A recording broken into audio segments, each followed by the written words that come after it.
Gary Sharp from Explain IT Limited, and he was mentored by Kevin Best from Trackit. So a huge round of applause and welcome to Gary.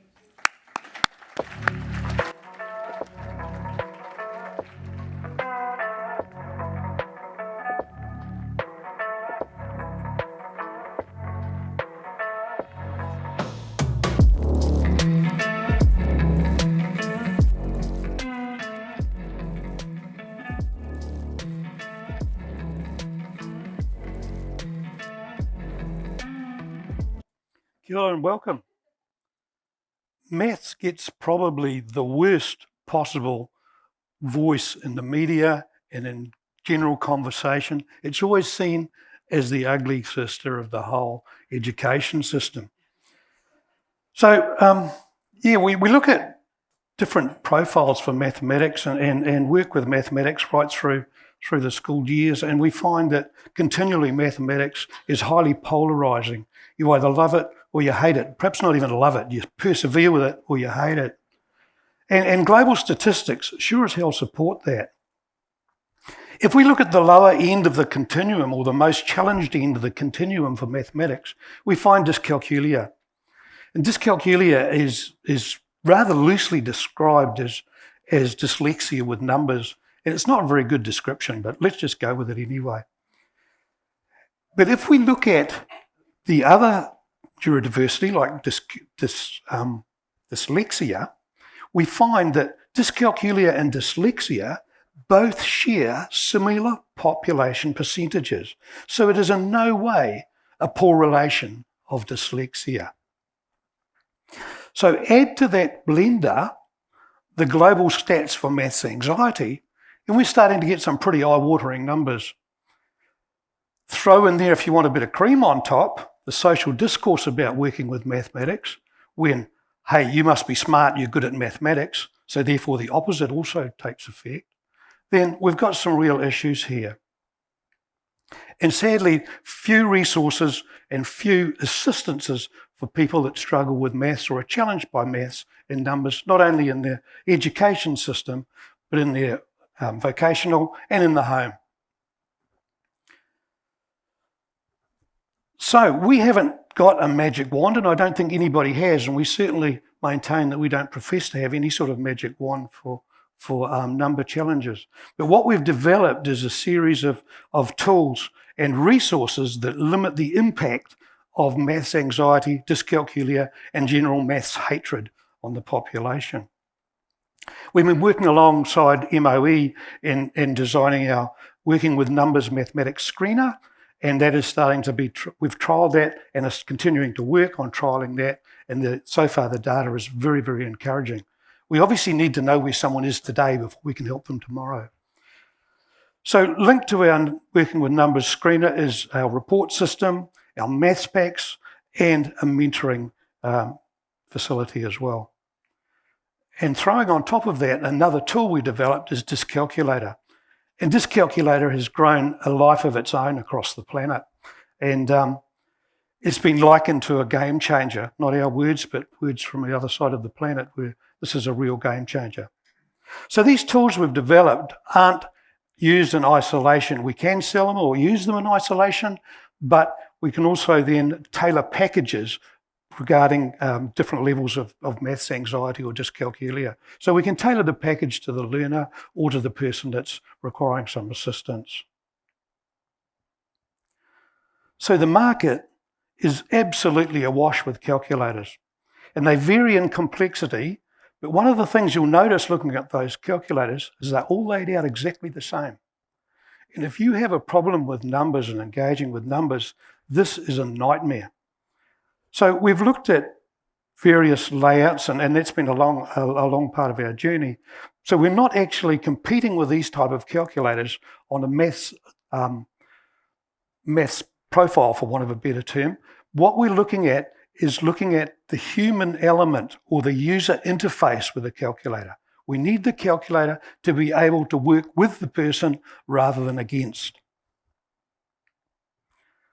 So we'll focus on DysCalculator, and I'll just give you a real flat out fast override of what we've done. It's impossible in the time allowed to show you the functions of DysCalculator.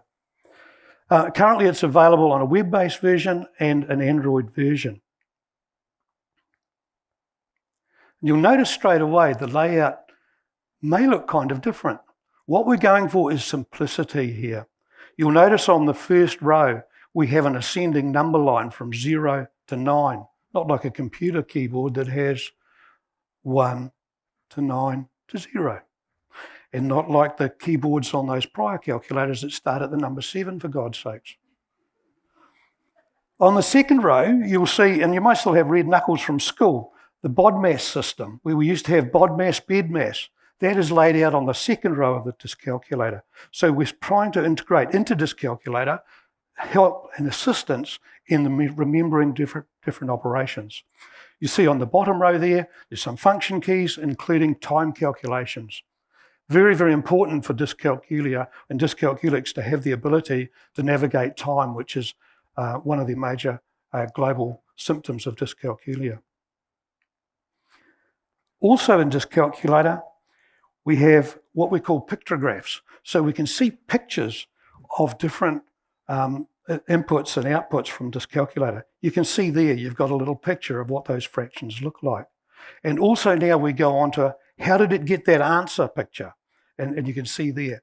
So that then has changed DysCalculator from a calculator into a learning tool. We can now see how that answer was got and also repeat that system for other similar problems when and where we need to. DysCalculator is also available in the 10 Erlen overlay colours. I'm not sure if you're aware of Erlen overlays, but some people use the Erlen overlay, especially with dyslexia. And it's also available in the global dyslexia font.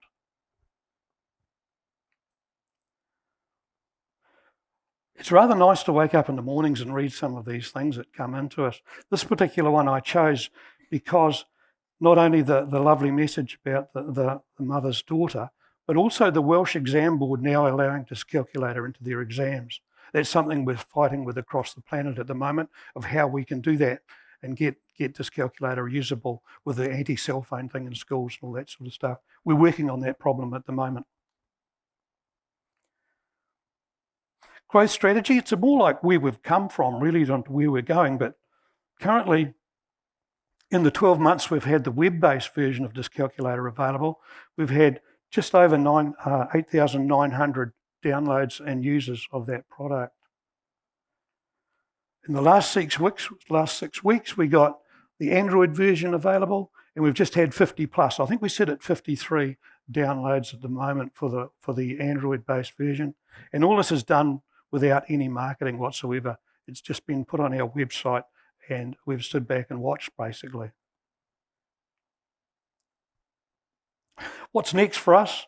Future revenue streams. We're looking at DysCalculator in its 3 versions, the web-based, the Android, and developing an iOS version, which has been asked for quite regularly now. We're also our numbers screener, again working with Ministry of Education and the associated tools that go with that. An interesting piece of stat from MOE is that every year in New Zealand, 60,000 new entrants into our school. If we screen those, even 10% of those, that's a considerable number of students, and maybe a considerable difference we can make for a considerable number of those students as well. So that's just in New Zealand. Imagine when we're talking of Australia and we're talking about the UK as well. So what we're after, that's a good Kiwi term, eh? What we're after, we really are lacking expertise in marketing and sales. We're at a point now that we're sort of standing in a set of crossroads with a whole lot of lights coming at us, and we're not quite sure what to do.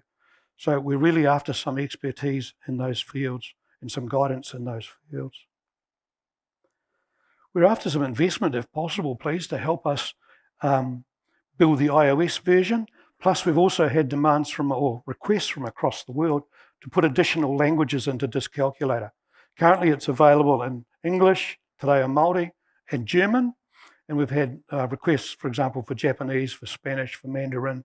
And it all takes a little bit of time and money to get those operating. Who are we?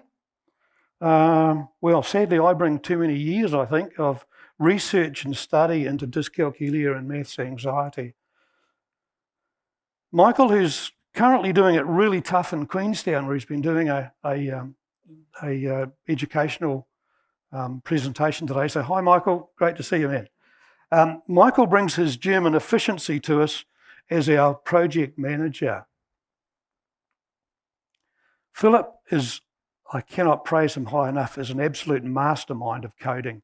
Philip lives in Adelaide in Australia, but and his Swiss precision is what makes our tools work very, very well.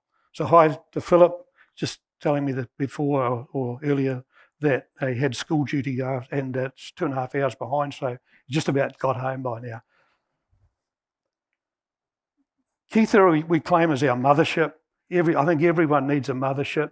She grounds us and also still works hands-on with neurodiverse learners, so we can use those skills and feedback there. And Hannah, who's with us here tonight as well, a lifetime dyscalculic. She's been in the trenches with us since day one and has been part of a lot of the presentations we've done across New Zealand and now across the world.